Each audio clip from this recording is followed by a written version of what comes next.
Bonjour, aujourd'hui je vous présente le jeu Team Story, un jeu de narration et de mémoire à partir de 5 ans pour 2 à 7 joueurs et une durée de partie d'environ 20 minutes. Une tornade a dévasté la bibliothèque et les pages du grimoire se sont envolées. Devenez conteur et inventez des histoires de chevaliers et de magiciens. Pour la mise en place, sélectionnez le paquet de cartes avec lequel vous souhaitez jouer. Les cartes avec le dos violet pour des histoires de magie et celles avec le dos vert pour vivre des aventures.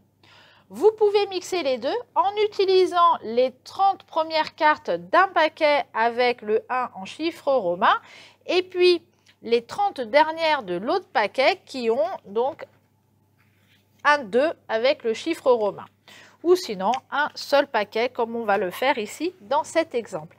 Après les avoir mélangés, vous en posez 20 face cachée sur la table et les autres sont défaussés. On assemble le plateau parchemin. Chaque case correspond à une carte qui raconte une partie de l'histoire. Team Story est un jeu de mémoire.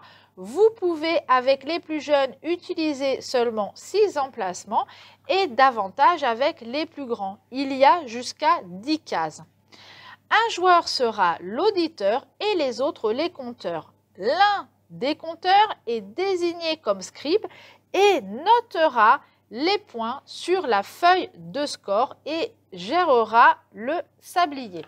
Il va récupérer également le petit paravent pour cacher la feuille de score avec ce qu'il notera dessus. Chaque compteur va prendre maintenant 3 cartes. Toc. Voilà, sans les montrer à l'auditeur. Les cartes sont des illustrations. Voilà, et elles sont toutes numérotées. Chaque conteur raconte un bout de l'histoire en utilisant une des images qu'il a en main. Le premier conteur démarre par « Il était une fois » et choisit l'une des cartes qu'il a en main pour commencer l'histoire. Il était une fois un magicien avec une grande robe violette et des chaussures vertes, et il s'arrête là. Il place son image, non, d'abord il donne, sa carte au scribe. Le scribe va noter sur la feuille de score le numéro de la carte avec les initiales du compteur, donc sur une des cases qui se trouve là. Et puis, il va placer la première carte face cachée.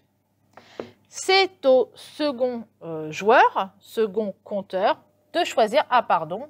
et le premier compteur récupère une autre carte qu'il a en main, enfin dans sa main, pardon, pour en avoir 3.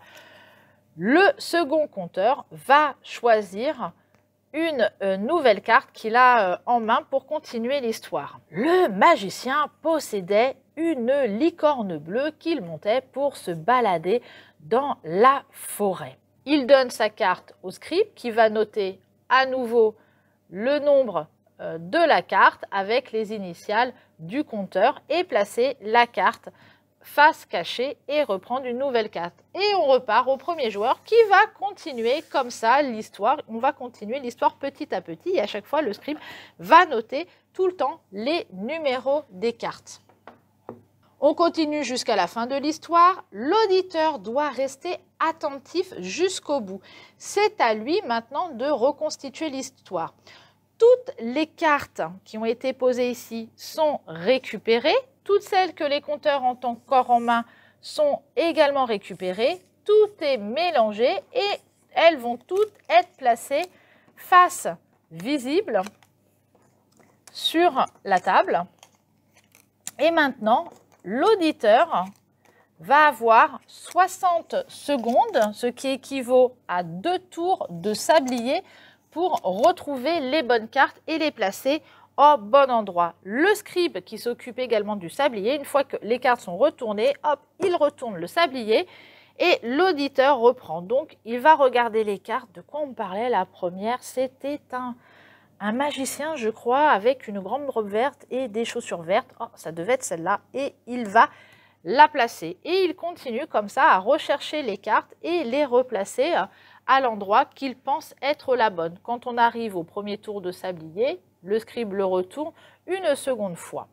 Une fois que les 2 tours de sablier sont passés, on arrête. On passe maintenant à la vérification. Sur la feuille de score, il y a des étoiles roses et des étoiles bleues. Si l'auditeur a retrouvé une bonne carte mais ne l'a pas placée au bon endroit, une étoile rose est entourée sur la colonne où il y a le numéro de la carte. Si la carte est la bonne et placée au bon endroit, on va entourer 2 étoiles bleues. On le fait donc ici, vous voyez, il y a une oreille qui est marquée, donc c'est bien la case de l'auditeur.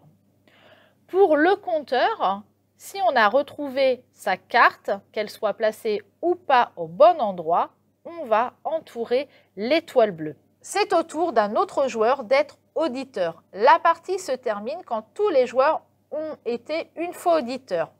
Les initiales des joueurs se placent en haut de la feuille de score. L'initiale de l'auditeur s'inscrit à gauche de la feuille de score et les initiales des compteurs donc, sont placées, comme je vous l'ai dit tout à l'heure, au fur et à mesure des cartes qu'ils racontent, qu'ils ont placées. Donc c'est le scribe à chaque fois qu'il va le mettre. On fait le total, où il y a les initiales de toutes les étoiles quand on a été compteur et auditeur, et puis on les inscrit ici. Celui qui totalise le plus de points remporte la partie. Si vous jouez à 2 joueurs, le compteur raconte seul l'histoire. Soyez le plus précis possible pour décrire les cartes afin que l'auditeur puisse le retrouver plus facilement. Vous pouvez rendre le jeu un peu plus difficile en plaçant plus de cartes sur la table, que les joueurs prennent plus de cartes en main ou encore faire qu'un seul tour de sablier. Retrouvez Team Story à la médiathèque et moi je vous dis à très bientôt avec un nouveau jeu.